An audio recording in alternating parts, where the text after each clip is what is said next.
This episode of Uzo Talk is brought to you by Kingsford Smith Transport. Have a group that needs transporting? KST has you covered with their fleet of professionally maintained buses and coaches, catering from 9 to 57 passengers and driven by experienced drivers. Visit kstbuses.com.au to talk to the team and make your booking. Kingsford Smith Transport, proud sponsors of the Uzo Talk podcast. There's no Uzo Talk without a bottle of Uzo, which is why we love the Greek Providor. Get a real taste of the very best produce that Greece has to offer. From olive oils and delicious artisan sweets, to unique spirits, earthy herbs and memorable wines. Visit thegreekprovidor.com.au to see their amazing range. The Greek Providor, proud sponsors of the Uzo Talk podcast. Hi everyone, Nick here with a quick message before we get into the episode. This is our 50th episode and final episode for Season 2. Wow, what a year. On behalf of Tom and I, we wanted to say a big thank you to our sponsors, in particular the Greek Providor, for quenching our thirst with delicious tasting Greek beverages, along with Meet the Greek, Mill Away and Fly Me Now. But most importantly, to you for tuning in. You're all legends. Thank you for all your supportive messages, 5-star ratings on Spotify and Apple Podcast, and more importantly, spreading the word to your family and friends. Even to the guy telling all the Greek girls at the Qantas Club on how good Uzo Talk is, and to tune in. You legend. That's why we'll be back in January to bring you Season 3 with exciting guests already locked in and a special announcement coming your way shortly. So from Tom and I, Merry Christmas and a happy, safe New Year. We look forward to Season 3 of Uzo Talk. Sound is. I don't think I've ever asked you, Nick, but would you count yourself as being artistic in any way? You know what, Tom? Growing up, definitely not. But after 30, I'm very much into art. I love it now. Yeah, but can you draw or paint or anything like that? It's one thing to appreciate art. It's quite another thing to actually be able to do it, isn't it? I'm still on stick figures, mate. I am terrible at drawing and painting, but I love looking at it and I can appreciate art. But, yep, terrible. It's high civilization, high society to some degree, isn't it? Look, right. we've been fortunate enough to have performers. What about you? Me? I heard you're a bit of an artist. I do draw a fair bit and paint a little bit, but not to the same level that our guest is today. Let me assure you of that. You know, let's just put that out there. Nothing like that. But look, as I said, we've had performers, musicians, writers on the show before, but today we're lucky enough to have our very first genuine artist. I bet you she could draw and paint way better than both of us combined, though. Nick, what do you reckon? I think you're onto something there. You're probably right. Yeah. Well, look, let's introduce her because we don't want to waste too much of her time because she is a busy lady. But our guest is a conceptual artist famed for creating color-splashed Greek pop art inspired pieces with Greece as her main source of inspiration. Using traditional Greek symbols in her work, including images such as the Tsarouchia, worn by the Presidential Guard, the Greek flag, and many others, her art is as unique as it is inspiring and patriotic. Her works have now been displayed in numerous solo and group exhibitions in Greece and abroad as far back as 2002. Most recently, she displayed her exhibition Greece in New York in Manhattan between June and September of 2023. Most interestingly for us, though, is that one of her works is proudly owned by one of our other Uzo Talk guests, brand and marketing legend Peter Economides, who was categorical in his opinion that we absolutely needed to get her on the show. I'm proud to say that the moment has finally come. So joining us from Athens right now is the lovely Caroline Rovithi. Welcome to Uzo Talk, Caroline. Hello. It's thank you so much for having me on the show, and it's a great honor. And it's the first time I'm connected to Australia. So I'm very excited about it. Wow. We are genuinely honoured to be the first connection to Australia then. And I'm sure that somewhere down the line you'll be exhibiting stuff here or something along those lines. You know, we're sure that we'll see much more of you on these shores in the coming years because, I mean, Nick, you and I have both seen, you know, the level of work that Caroline has done, and it's been all over the world, hasn't it? It has. Look, you're a true, genuine artist. Your stuff that you produce, you know, represents our culture. It's all around the world, and look, it's amazing. I just can't wait to hear more about it. Well, what we'll do now, in true Uzo Talk fashion, let's have a drink to begin with. So, what do you reckon, Nick? Should we do it? I think so, mate. Time for a drink.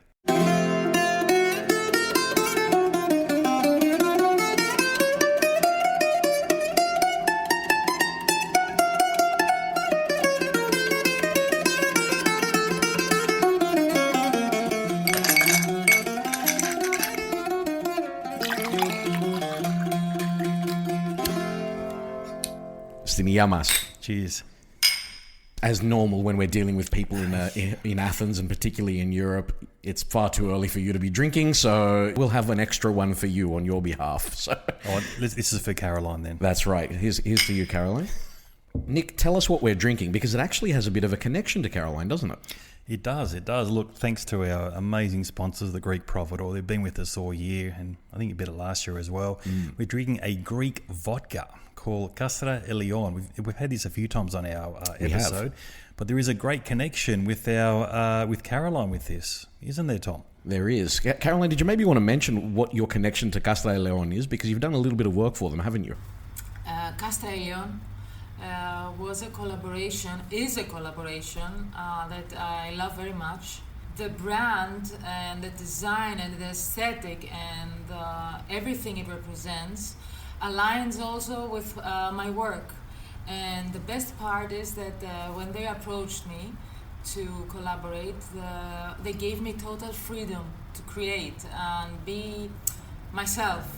So this is amazing for an artist, that you don't confine him and put him in specific boxes. And I really love the outcome. It's like that, like they gave me white canvases, bottle shaped, that I could create art. And also I could use, the colors of Greece. We totally aligned. And I'm very grateful because they supported me in New York, and the opening reception and the closing reception. And of course the product is amazing. It tastes amazing. It really does. Definitely is. And I wanted to ask you about how liberating did it feel for you to be able to work with a brand that basically said to you, go crazy, do it, do whatever you want, because most brands would be very protective of the kind of work that, that they would be putting on their product. And it's very rare to have someone come to you and just say, the brief is up to you. Exactly, yes. I felt totally aligned, that I just had a canvas. Free. Just like working on an artwork that is in my studio. Look, the amazing thing was you built the the vodka martini box, and it sold out really quickly. I understand. It was amazing. Like in 24 hours, it was sold out. Because our sponsor, I think she tried to get one, she couldn't get one, unfortunately. So none of them got here apparently. I hope that we might. That we might do something again in the future, because we had a lot of requests, a lot of messages the same day, and I said sorry, I cannot do anything. Definitely. Look, our sponsor Crystal at Greek Providor really wanted a copy, so she said, "Look, Nick, if you don't mind asking," but I said, "Look, I can ask, but." Έχουμε μέσον, she says. Now, look, and what actually ends up happening to the original artwork? Is that something that you hold on to, or is that something that they hold on to? Where is it currently? The original artwork is on the bottles. Each bottle is one original artwork, so they were numbered and they were made by hand. Right. This is why they were, I think, gone so quickly, because they were handmade, so each bottle is unique. So there was no concept art before that to then inform the actual bottle? I have some abstract artworks that I use with neon lights. They're also in my book, and they're called Big Blue, Deep Blue, True Blue, and they're these abstract forms of the Greek blue and whites. So the only thing I suggested is that I use this technique on the bottles. So This is what I did. I couldn't, show it exactly how it would be beforehand, so they trusted me, and I was very grateful that they did. And when I started doing the bottle, I sent them videos and pictures, and everything went smoothly, and it was amazing. Fantastic. The outcome is Sounds amazing. Great. So even when you touch the bottle, when you touch it, you can touch the texture of the colors, because it's not printed. Oh, wow. So it's really like touching a sculpture. Fascinating. An artwork. Well, you got to let us know when you do the second edition. We hope there will be one. We definitely want in. Yeah. No, look, that's amazing. Should we take it right back to the beginning, Tom? Yeah, absolutely. So look, I understand you're from the Greek diaspora, just like me and Tom. Yeah. And you were born in Germany. Yes. Can you tell us what it was like growing, or whereabouts in Germany were you born? I was born in Nuremberg, I don't know how it's pronounced correctly in English. Yep, I know them. So it's near Munich. My father was Greek and my mother German. But the interesting part is that they fell in love when my mother boarded a ship to live in Sydney, Australia. So she met my father on the ship. He was, how do you call naftikos in English? Sailor. Sailor. Yep. Sailor. So he was working on a Greek cruise ship, and my mother boarded it to go to live in Sydney.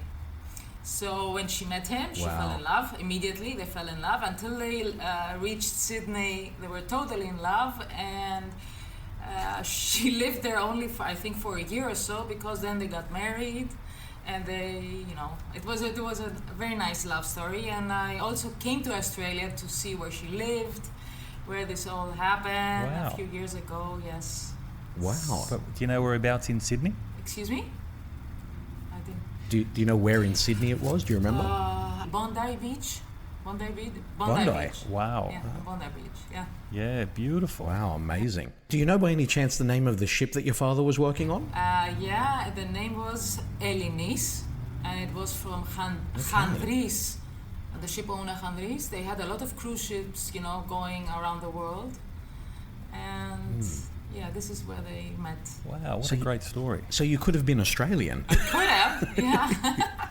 Almost. Unbelievable. Almost, yeah. I didn't see that one coming, Nick. No, not at all. There you go. What a great story. And I definitely plan, sorry for interrupting you, to come to Australia and do an exhibition there. It's in my... I have envisioned it, and I'm doing that definitely. I don't know how many cities, at least 2, I think. Definitely coming over there. Maybe we can get your artwork projected onto the Opera House, maybe. Wow, that would be great. Yeah, that's a nice vision. Yeah. Fantastic. Look, Caroline, we'll have to book you in from now when you come in. We want you in the studio doing another live podcast, but for sure. That's the first thing. Do that first, and then you get your airline ticket. Okay. So after your mother left Australia, did she go back to Germany or to Greece with your father? So she came back to Greece. It was in the mid-70s, and it was quite difficult for her because she lived in Germany and then Australia, and Greece was not so advanced in the 70s as other countries in Europe and abroad.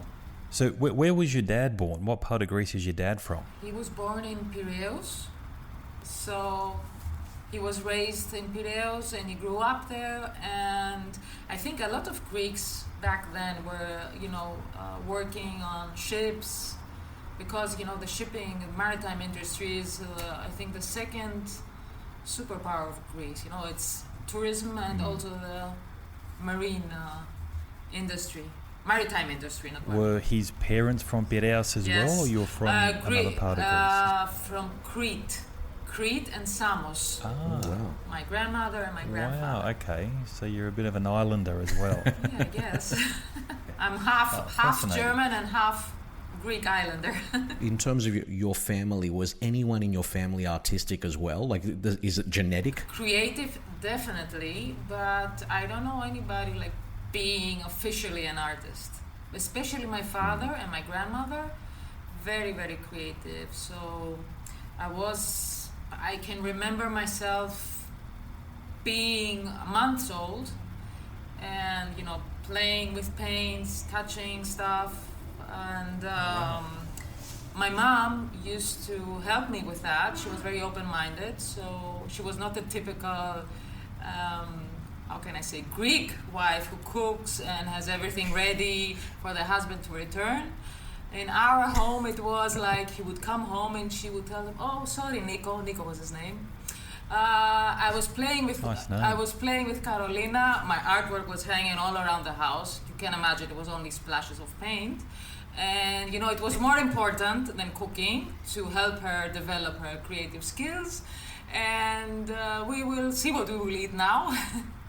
So, but he was very understanding and very open-minded. And I think this is what, helped me develop that side. And they never stopped, not pushing me, but helping me develop in that direction and not pressuring me to be someone I'm not.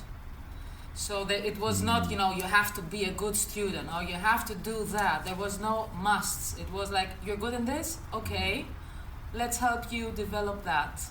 And my father was very, like, he would find like an old trunk on the street that somebody had left, right? And he would like tell me, oh, Carolina, I found a treasure on the street. So we'd go get it, put it in the car, take it home, and we start painting it, doing stuff with it. So I learned how to use tools, paints, any kind of things, and we would listen to a lot of music. So my father never studied that. It was in his DNA, I guess, and he passed it on to me.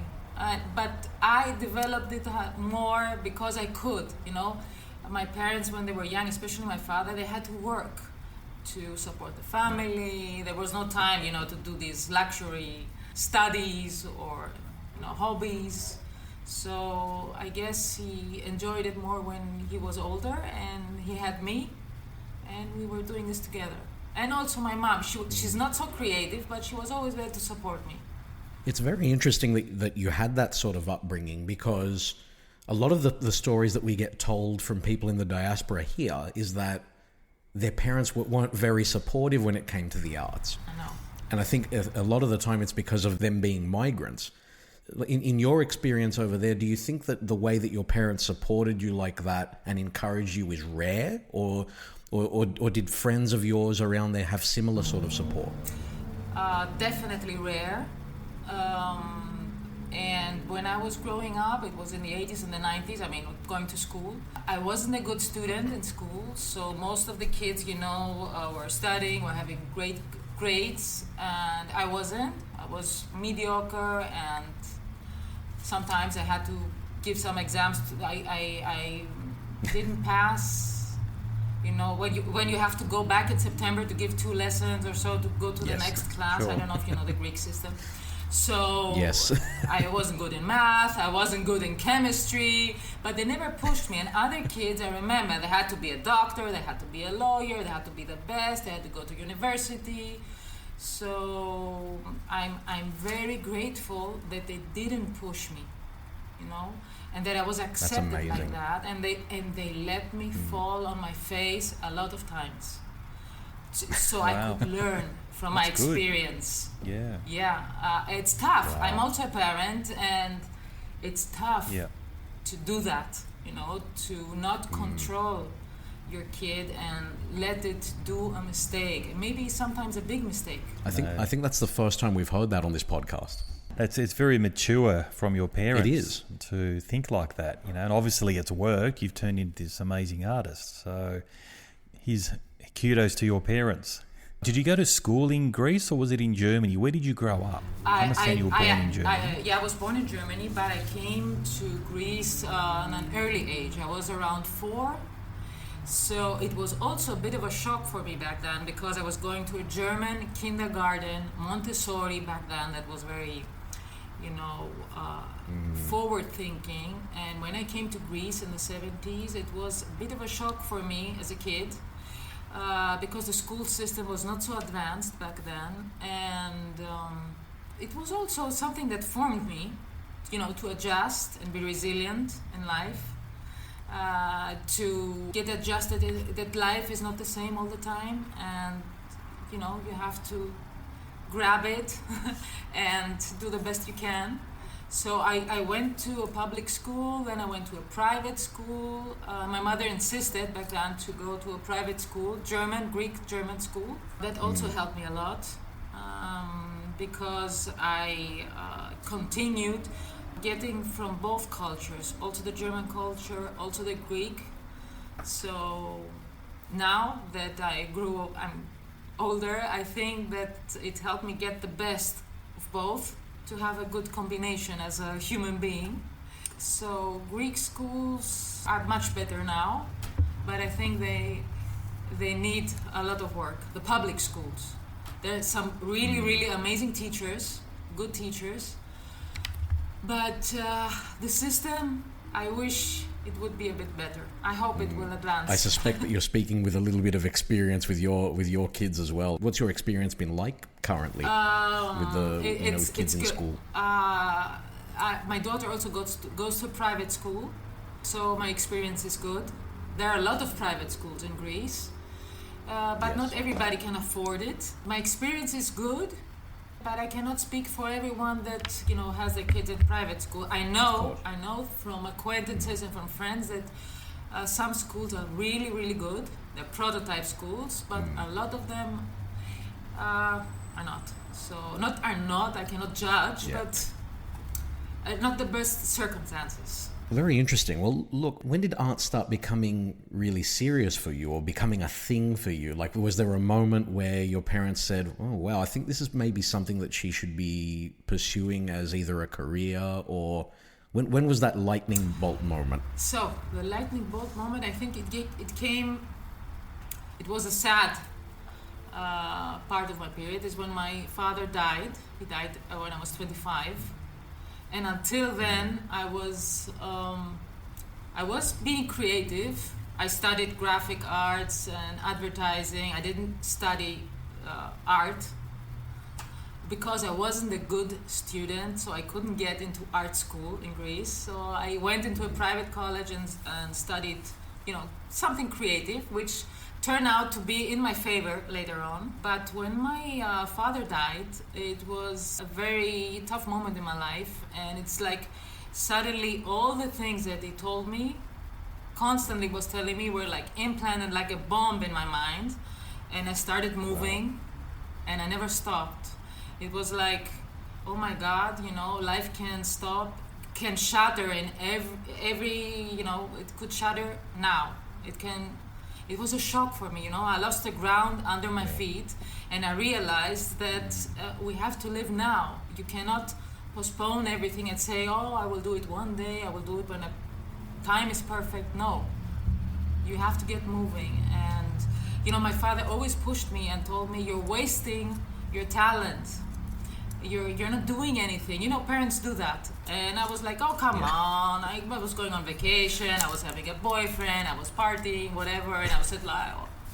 And when he passed, we all do that. The older people come and they give us advice. And we're like, oh, come on. I'm doing this to my daughter right now. And Yeah, exactly. So we do that, we hear that, but if we don't fall on our face and we don't, have the experience ourselves, it's hard to listen to somebody else. So when he passed away, it was such a huge shock that it's like I say in Greek, mira tsetse bit me, when something bites you and you start running because of the pain or something. I was like, and I really never stopped. I don't know if I would have done everything I've done until today if this didn't happen, I don't know. Wow. I don't know. It was life-changing for me. I always knew that I was creative, but I never, I never started really focusing on it and taking action. Another thing that happened is, especially when you're a creative person or an artist, you're always afraid of criticism, of what people will say, of rejection, of all these things, and sometimes you freeze, fear either freezes you or you start running. And I didn't have any fear, because that what happened to me was so tough that anything else wasn't that scary. So I wasn't scared of of failure or whatever. I just started running, starting doing things. And when you're in that kind of mood and that kind of energy, you attract also the good stuff, when you're radiating power and confidence and you don't have fear, you don't attract bad things. So things started working for me. Of course, I was also working a lot. I didn't stop, right? I was like sitting on a chair and waiting for somebody to do things for me. I was grabbing every chance I would get, everything that somebody would suggest. I'd say, okay, let's do that. I wouldn't think, oh, how much will I earn, or what will happen after, or just would grab chances, like when we say in Greek, πέφτουμε στα βαθιά και κολυμπάμε. You fall in deep water and you start swimming. This is what I was doing constantly, back to back. So I'm fascinated by Inspiring. that, though. Wow. That's absolutely brilliant. And Inspirational story there. I have to ask though, like, and it might be a hard question to I like hard questions. In any way, was that a coping mechanism for you to deal with the grief, or was it just a case of you thinking, you know what, I'm inspired by the story of my dad, and I just want to honor that? Looking back now, it was definitely a coping mechanism, because I never really grieved. I kept myself occupied, my brain occupied. Art has always been like a therapy for me when I'm in tough places in my life. So I definitely recognize that it's a coping mechanism, but it's also a healing mechanism, and it lets me find my own the perfect moment for me to deal with it. So it's like I'm putting the pain on pause until I'm ready to deal with it. But I'm doing it in a creative, in a healthy way, sort of. I'm not going into dark places. I'm in the light, I'm creating, I'm keeping myself occupied in a very, very fruitful way. I'm creating, and if you see what I do, my art, it's always very bright. It has positive messages. I have bright colors. I try never, ever, even if something is sad, I'm trying to present it in a positive way, with a positive message. Not that I do not recognize that there are bad parts and sad parts and tough parts, but I'm trying always to create the positive side of things. That was actually going to be my next question, because the colors that you use and the way that you do your artwork, it's very positive. So did any of that sort of darkness or sort of come out during that period at all? I mean, I know particularly with musicians, for example, like, when they start to express themselves during darker periods, that generally starts coming out with, within the art that they create. Did it ever come out for you? No. When I started grieving, it was like with no artwork in it. I just grieved. I was ready to grieve. I cried myself out. I let it all. I allowed myself to feel whatever, and then I just put my sleeves up, got up again, and started creating. I hope I will always do this in my life. I turn everything that might hurt me or sad into something bright and colorful, and everything, when I look back, was a lesson in my life that made me stronger, wiser, and I wouldn't change anything. All of the painful things are lessons in our lives. That is actually amazing. It's inspiring. You are inspiring, strong woman. This is just unbelievable, just hearing that story. It's just so fascinating. Absolutely. Oh, where do we go from there, Tom? I don't know. Like, honestly, like we haven't come across a story like this yet. A lot of the stories that we've come across, and you'd probably expect this, Caroline, but there's a lot of kakomedia in the stories that we hear in the diaspora. So it's great to hear someone taking that, the difficulties and the challenges that are thrown at them and turning it into something really positive. It's fantastic, isn't it, Nick? It is. Thank you. I read somewhere you described your artwork as unpredictable, restless and emotional. Is this to do with what you've just discussed? Yes. And is there another reason for that? I get inspired mostly by my emotions and things that are going on in my life. This is also my personality. I am like that. So usually when an artist, is really true to himself, his art expresses his soul and what he feels like. So this is what I do, and I don't think about it that much. I don't think what other people will say, or if I do that, I don't know, would somebody criticize me? I'm just expressing what I feel, and and I'm trying to inspire people. My main motive is if I can touch somebody's heart, feelings in a positive way, to make them smile, to give them a positive message. This is the best reward. The best reward I can have. And when people write to me, I get a lot of messages, and I'm very grateful for that. And they write to me how much they love what I do, and that it talks to them, and that I made their day, I made them smile. This is all I can ask for. Beautiful. Well said. So can we just delve a little bit deeper into that? So can you give us an example of where would you even start? So you had some emotional, or maybe you saw something tragic on TV. Where would you start with your artwork? Do you put music on? Is there something that gets you in that mindset? Do you lock yourself up? Is it a canvas? Where does the creativity come from? Good question. Creativity comes from all over the place. I mean, sometimes I just wake up in the morning, I'm an early riser, and I just have an idea in my head. It just pops up. Usually, I don't know how this happens. My brain works a lot with pictures, When your brain thinks in pictures, it's called anyway. You're a visual person to begin exactly. with. So I don't know how this happens, but when I create an artwork, like the artworks you see in the back, I don't just have a canvas and I'm thinking. I already have the image in my mind. It just comes in my mind, and I just execute it. I mean, I execute. I don't know if this is the correct expression. I just execute. It's like I have a picture and I'm doing it. There's no changing it. There's nothing. I'm like, I'm thinking what? No.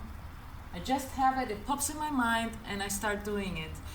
And I think it's like a mixture of things, the inspiration, because it can be a lyric from a song I'm hearing in the car, right? It can be, usually sad things do not inspire me. They just move my emotion, because you asked me before, and I'm just thinking, what can I do what could I do to help the people, the animals, whoever has been affected of something bad, with a positive message or an artwork. This is the only way I get maybe inspired by something negative. Immediately, I'm trying to find a positive way to deal with it and get a message across through art. And I can also be inspired, like flipping through a magazine or seeing an image on a street. It's like I'm collecting all these things, like a puzzle in my brain, and then all these little pieces, like in a puzzle, they make a bigger picture, and it pops in my brain, it's ready, and I can go and do it. That's it. Wow. And also, I have to add on that, because I have a very large experience. I was working as a creative director for many, many years, and due to my studies and my background, this has helped my brain to develop in thinking in concepts. I have a concept in my head, like when you create an advertising campaign, like Peter Economidis does. When Peter was having his speech about Ginete, I was thinking in images. He was inspiring me. At that point, I didn't exactly have the exact image in my head, but when I was listening to him, I had goosebumps. I said, "Wow, this guy!" I haven't met him back then, and I was like, "Wow, what is he saying?" And all this thing, it just went into my brain, and then my brain started producing. So his Ginete is, we can do it, and how if you see this Tsarouchia, is exactly how my brain works, right? My brain. So I said, what was Peter representing? He was like saying we have to get rid of the old bad stuff. I don't like to use the word bad, but the old mentality of the Greeks that say, then Ginete, we cannot do this, right? And get a new mentality which says, we can do that. Yinete. So I said, how can I do this, create this in a picture? So I said, what is really, really like an iconic Greek thing, a traditional thing? And I said, the Tsarouchia shoe, it's recognizable all over the world.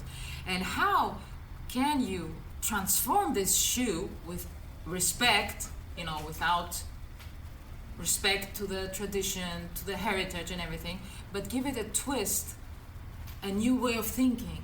So what I did, I created a Nike Air sole under the shoe, right? So it's being updated. The shoe is updated, and now it can adjust to the new times of Greece, and say we can do it. So I don't know if this makes sense how I'm explaining it. Absolutely. Perfect sense. I mean, in many respects, what you're doing. I mean, Peter must absolutely love the way your brain works, because it's obvious that you were a creative director in that respect. But in many ways, you're creating symbols, and you're symbolizing to represent the stuff that he was talking about. Yeah. And not from my perspective, at least, it's been done in a way that isn't just clever. It's, to some degree, it's funny as well, and and because of that, it's memorable. It's tongue in cheek. It's it's brilliant. 100%. Like, that was one of my favourite pieces from your artwork. But it's traditional, but then it's modern. You're moving forward at a astronomical pace. Like, I got a lot out of it as well. So thanks for explaining how you did that. That was amazing. Thank you so much. I really, I'm in a blissful state right now. I think it's for every artist or creative person to experience of the acceptance and the acknowledgement of other person who view what you're creating, and they like it, and it touches them, and they're expressing themselves enthusiastically. That's the best reward. The best. And this keeps you going. You want more. It's like a healthy addiction. You want more and more and more. Absolutely. Definitely. Look, I've got another question, but before I do, I want Tom's view on the artwork before you tell us what inspired you to create it. I want to talk about the Greek flag with the Greek flag crying. So, Tom, Yes. you've seen that image? Yeah, it's actually Peter's favourite one. He owns a print of that, or the original one, I think he was saying. So, Tom, for you, The so original. what when you see that, where does that take you? How do you read into that piece of artwork? It's interesting. Art is subjective, right? Yeah, of course. I mean, I think it's a little bit different for me, because we kind of know the story behind it and the period that piece was created, during the economic crisis. Or maybe it might just be the way that Peter described it to us. This is Greece crying to some degree, under the strain of that period. And I kind of connect with that description of it. I'd be interested to see, though, whether Caroline has a different interpretation of what that is. I take Peter's one at face value, but I'm sure I'm not sure whether he's just spruiking what you told him, or whether that's the actual story behind it. It is the actual story, and we are very in line with Peter, and I'm so happy that I finally got to meet him, and I've also worked with him on various projects, and he's a mentor for me, and I'm really, really grateful. So this was actually the first piece I created for the collection regarding Greece. So, and it's very big. I don't know if you've seen it live when you were talking to Peter. It's 2 meters wide and 1.5 meter tall, I think. So it was again an image that came into my head, and it was during the economic crisis in Greece.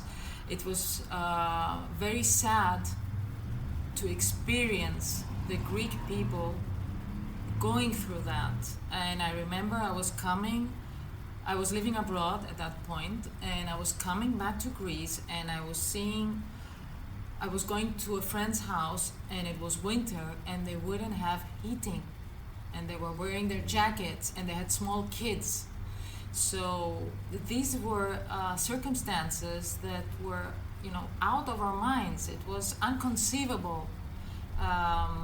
And I saw businessmen losing their businesses. It was really, really hard and tough.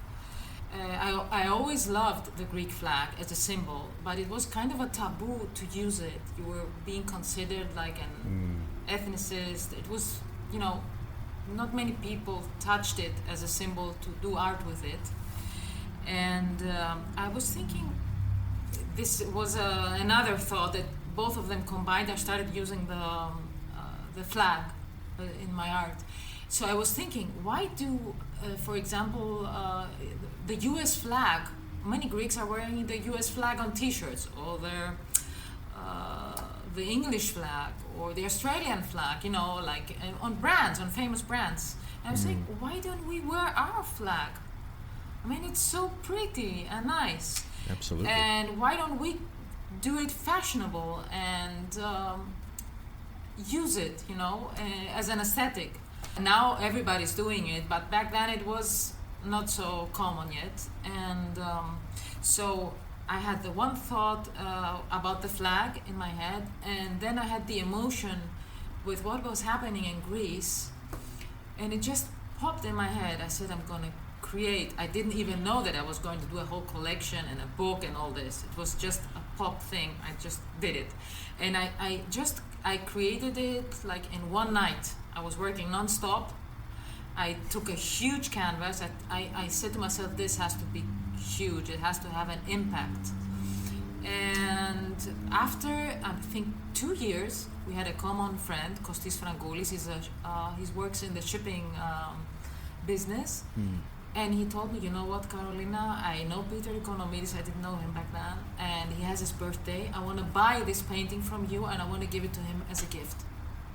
And I was like, wow, this man who inspired me is going to have my painting now in his house, and this is how we met with Peter.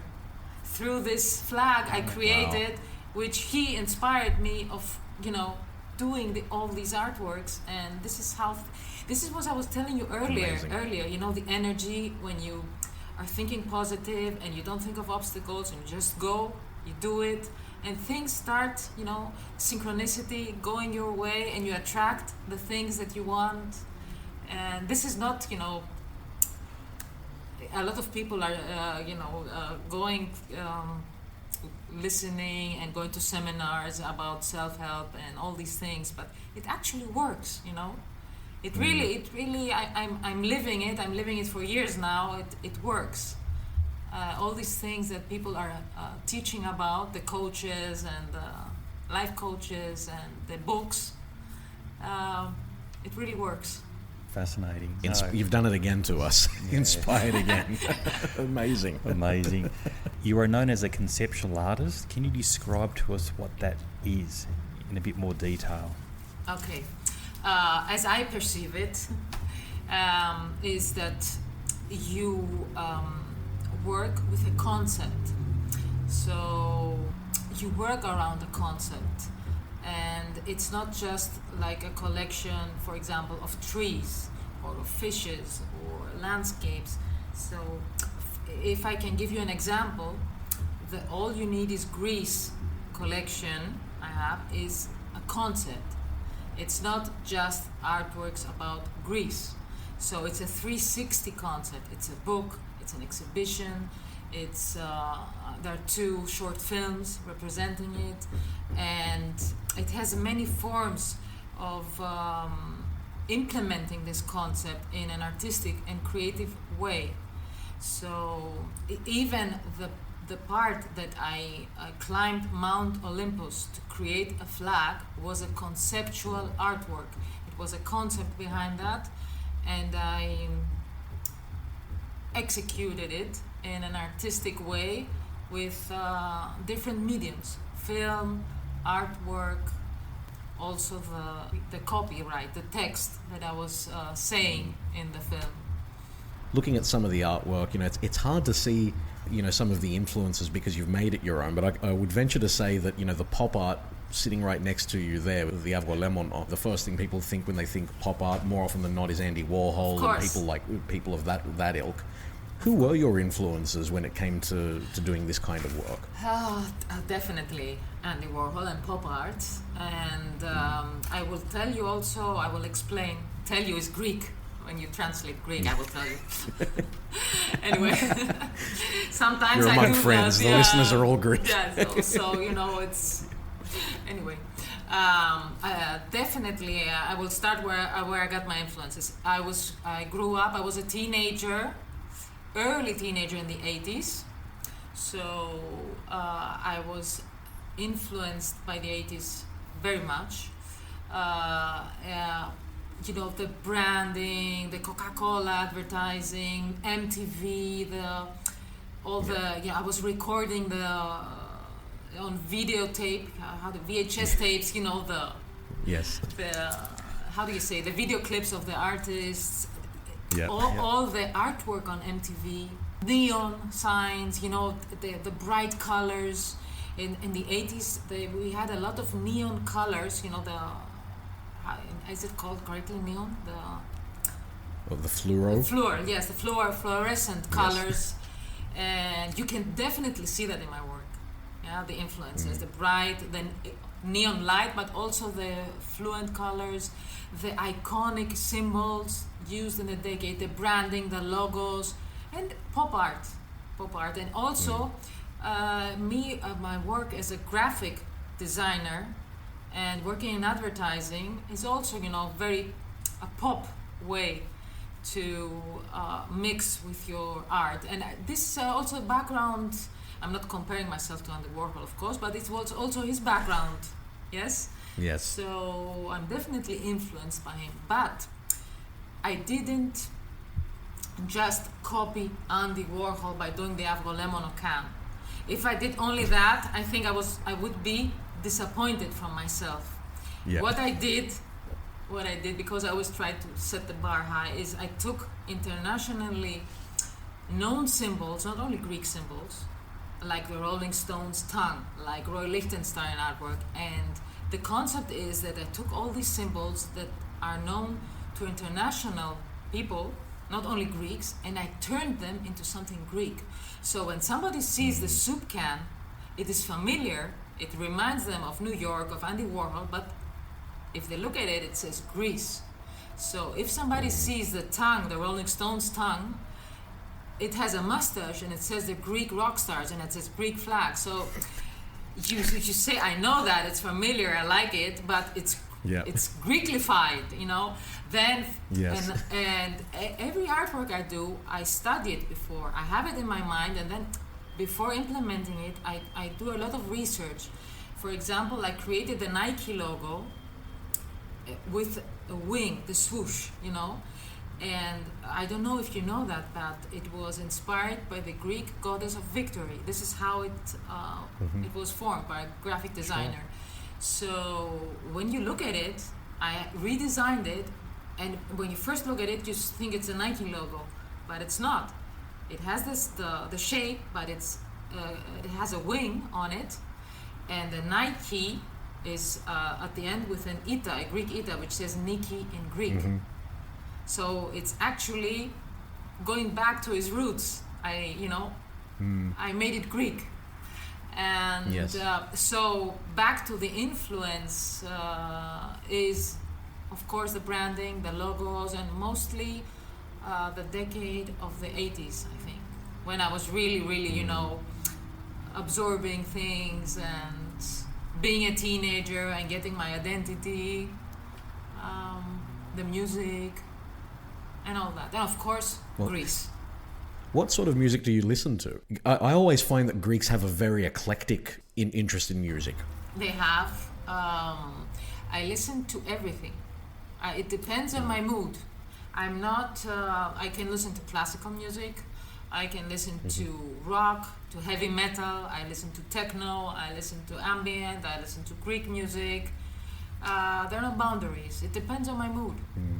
So I have lists on Spotify, and I name them, and whatever my mood is, I In that way, does your music choice sort of mirror your artistic choices at all, or does one feed off the other in any respect? The music is just a companion when I work, to boost my mood. That's it. I love working with music. When I'm alone in my studio and I work, I dance, I sing, I do a performance. Of course, nobody sees me because otherwise I wouldn't do it. Yes. I'm shy. Maybe a future art installation. Yeah, maybe. Yeah, I have to work on my shyness on that. But maybe I'm open to everything. Well, let's talk about Greece as an influence, because obviously it's been a huge part of your work. Does it come from a point of patriotism, or is it just that Greece has so many amazing symbols to work with? I think more of the second. Of course, we are the Greek people. It's in our DNA. When it's rough, when it's tough, we unite and we perform miracles. There are also, things that are negative, but I choose to ignore them because sometimes, I get you're living in a dream world and there's so many problems and people are starving and blah blah and this problem and that problem, and I know they exist. My mission is to focus on the good stuff and to emphasize the good stuff and to promote the Greek spirit, Hellenism, and whatever I can with my few sources of power, wherever I can. I choose, to see the good things, the good stuff, and it's also my healing place. Greece is a haven, as Tom Hanks says.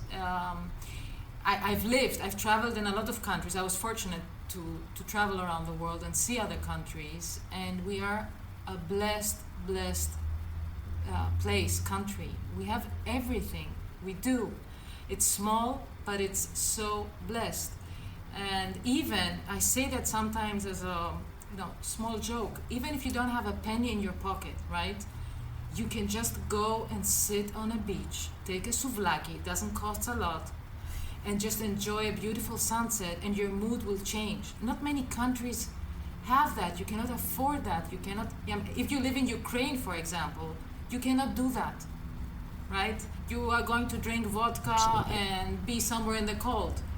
In Greece, even in the wintertime, you can just be somewhere outside and uplift your spirit and have a good time. And also the Greek people, most of them are so good and kind, even strangers, they're always there to help, especially if somebody's in need. You see how much they unite and they do things.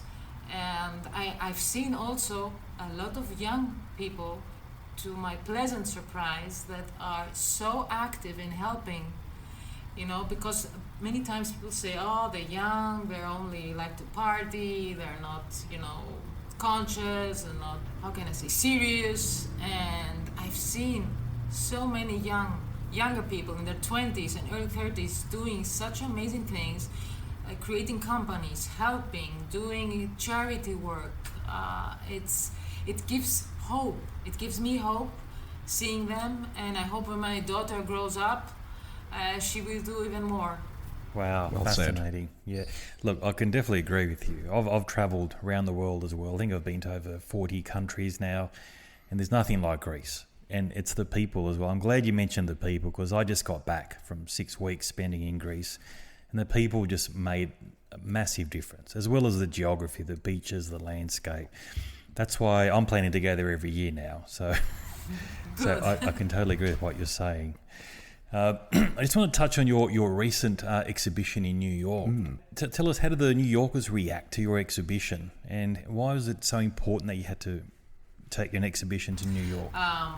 First of all, it was a dream come true. I think every artist dreams of having an exhibition in the metropolis of the arts, and especially a solo exhibition.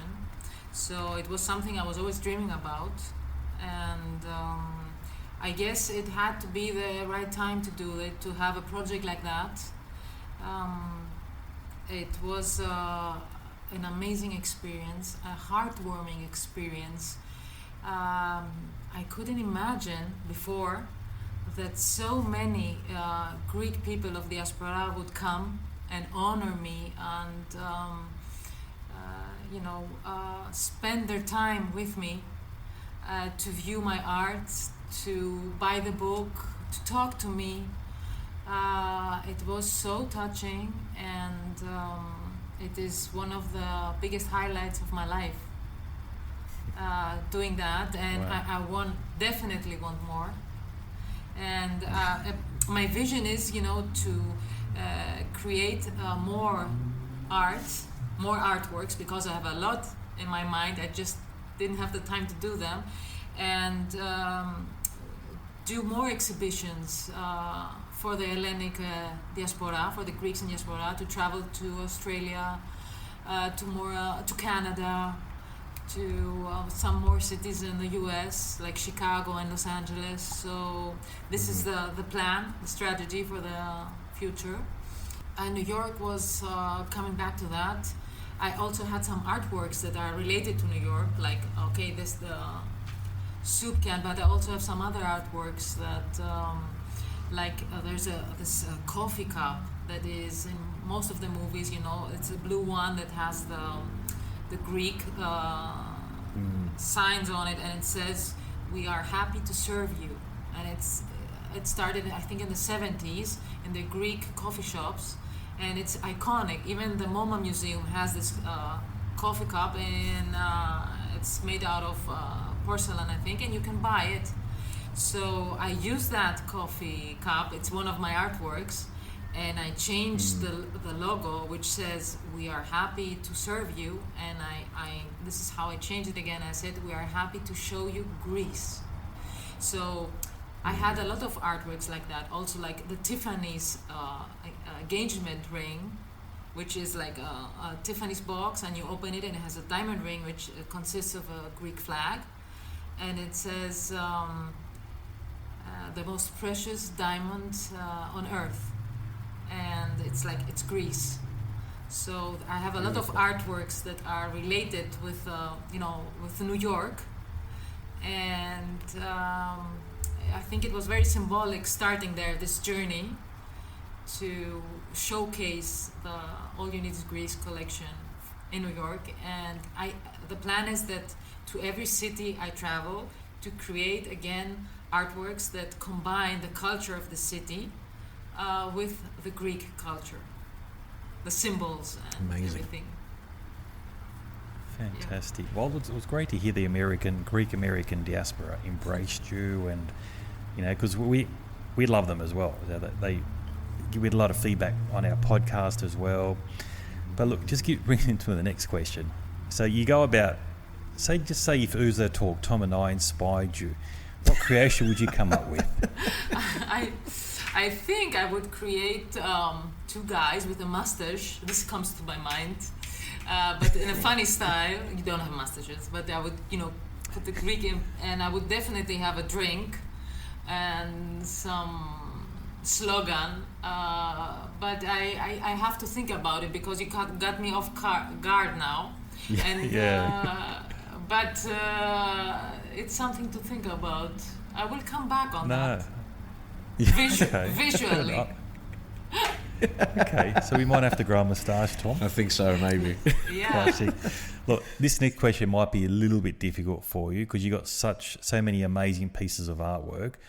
Do you have a favourite out of all the pieces of artwork that you've done? In terms of, yes, I have one, and it's in terms of what I felt creating it, and it's the one I created on the top of Mount Olympus, because it was something that was, I had to surpass fear. It was a challenge. This is the word I was looking for. It was a great, great challenge, and I tried twice doing it. The first time it was a failure due to weather conditions, and I had to wait 1 year to try again, but I was persisting. And when I was up there doing that, wow, the energy, being on top of Greece, the sun was shining, and with some sort of magical way. Nobody else was there, because most of the time tourists are there. Tourists, climbers that come from all over the world. Nobody was there. I was all alone on the top, painting a Greek flag. I cannot describe the feeling. It's out of this world. It's out of it. And I'm so happy we did this movie with a great team. They are called Womb Films, like the Womb we have. And you should check them out. They do amazing stuff. And if I had to choose one, this is it. And the first time I showcased it was in New York. The artwork. Wow. This piece we climbed with it on top of Mount Olympus. I drew it, and we climbed back with a piece on the back. It has scratches, it has something. Imagine the whole thing. It's something that was created only once. It will not happen again. It's unique, and nobody else has ever done it. No artist had ever done this before. Like, this is performance art. Go on the top of Mount Olympus, create an artwork, and bring it down again. And so this is definitely my favorite art piece. It symbolizes a lot. It's artwork touched by the gods. Oh, definitely. And how do you top that, Tom? Top of Mount Olympus. You can't top it. It symbolizes the power that we have within us. It's called Hellas, the power within us. And if you watch the movie, the short film, people can search it on YouTube. It's called The Power Within Us, Hellas, the Power Within Us. It symbolizes the strength that we have inside of us, and especially the Greeks. When we always do that, we overcome obstacles, we unite, and we create miracles when nobody expected. Against all odds, the Greeks do it. Like winning the Euro in 2004. Yes. And so it symbolizes that, of this strength, and it's also a personal expression, of course, of myself. Amazing. So brilliant. That is fantastic. And you can't top that. No, you can't. This has been one of those podcasts. Yes, you do. I have to top it now, because I set the bar very high, and I'm not stopping. So sometimes I joke and I say, what's the next thing gonna be? I'm gonna go to the moon and paint on the moon or something. Yeah. I have to find the next thing now, and I don't know what it is, but I will definitely find it. Underwater in Santorini, maybe. In the Caldera. Know what? You are the third person to tell me that, and I think I probably will do that. I will find a way. Yeah. You're joking. No, I'm not joking. Just said that as a joke. No. See, there you go. There you go, really, Tom. really. You're the third. You got it. I was on a TV show in Greece like a week ago, and they said the same thing. And wow. I swear I didn't see that. I'm sure you didn't. But these are messages. They're not happening like that. Yeah. So maybe this will be the next thing. Maybe I have to find a way to do that. Sure. Yeah. Or you could come to Sydney on top of the Harbour Bridge and paint the furthest the Greek diaspora have ever gone. Very nice idea. I love it. Yeah. Who needs creative directors when you have us buffheads? Exactly. Hey, the more vodka we drink, the better we get. It's inspiring. It's inspiring us. Thank you. Yeah. I don't know where to go from there, because honestly, like, this is, this went to places that I didn't really expect us to go, and it's, it speaks to the idea that art can be so inspiring and can be such a force for uniting people, and I think that's the main message that I'm getting from this, Carolina, because your artwork, whether it's specifically to do with Greece or it sort of skirts around it, is very inspiring. And now that we know the story behind a lot of this as well, particularly your personal story and what's inspired you, I think that's only going to get even deeper. The more people understand that, the value and the importance of your artwork is only going to increase. Thank you so much for being part of this podcast. Yeah. It's been a genuine honor to have you here. Where can people find out more about you, or where can they get in touch with you or buy your book and whatnot? So definitely my website, it's Caroline with a CE, Caroline, Rovithi.com. Otherwise on Instagram, it's again Caroline Rovithi.